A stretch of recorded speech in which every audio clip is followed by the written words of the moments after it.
Si vous voulez, quand il y a des gens qui viennent en Palestine, des gens qui sont solidaires avec nous, il y a, il y a beaucoup de gens qui pensent que ce n'est pas utile. Votre présence ici, même des fois vous venez, vous faites rien, mais non, c'est pas ça. C'est que ce qui est bien, c'est que je viens de parler tout à l'heure de la politique israélienne qu'on ne peut pas remarquer, qu'on ne peut pas voir sur la télé, qu'on ne peut pas lire dans les journaux. Il faut attaquer les Palestiniens sans que les autres gens du monde voient, quoi. Donc c'est très important votre présence de voir la réalité, d'aller nous témoigner en Europe. Petit à petit, ça va changer. Si parmi vous, quelqu'un qui parle avec ses collègues, ses amis, sa famille, ça change un peu petit à petit. Moi, quand j'étais en France pendant les années, au début des années 90, les gens ne connaissaient pas encore la Palestine. Mais alors qu'aujourd'hui, c'est différent. Il y a quand même un mouvement très important en France qui milite pour la Palestine. Il y a 10 jours, on a eu un martyr qui est mort en prison, quoi, d'Hébron. Mais il y avait plus de 10 000 manifestants à la manif, quoi, au défilé. Mais quand tu vois le nombre de gens qui participent des fois à des mouvements ou d'actions de résistance, il y a toujours des gens, quoi. C'est vrai,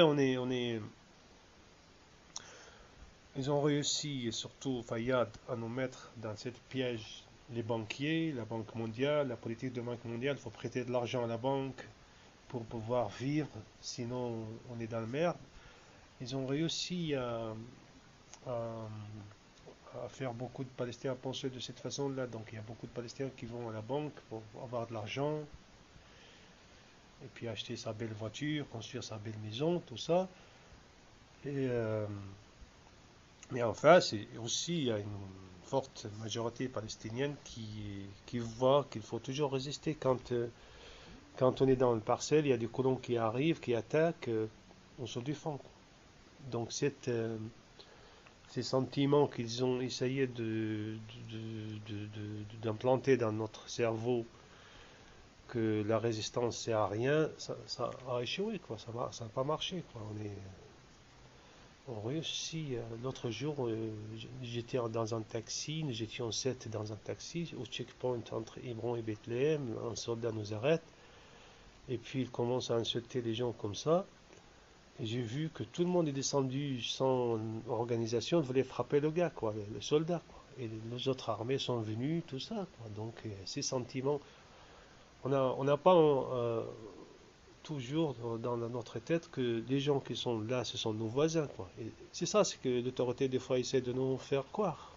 Les voisins colons qui sont là sont méchants, mais il faut quand même petit à petit s'adapter à vivre avec eux, quoi. C'est ça, c'est ce qu'ils essayent de nous faire croire, quoi. Mais ça n'a pas marché. Mais la résistance, moi je dis, ça existe toujours, quoi.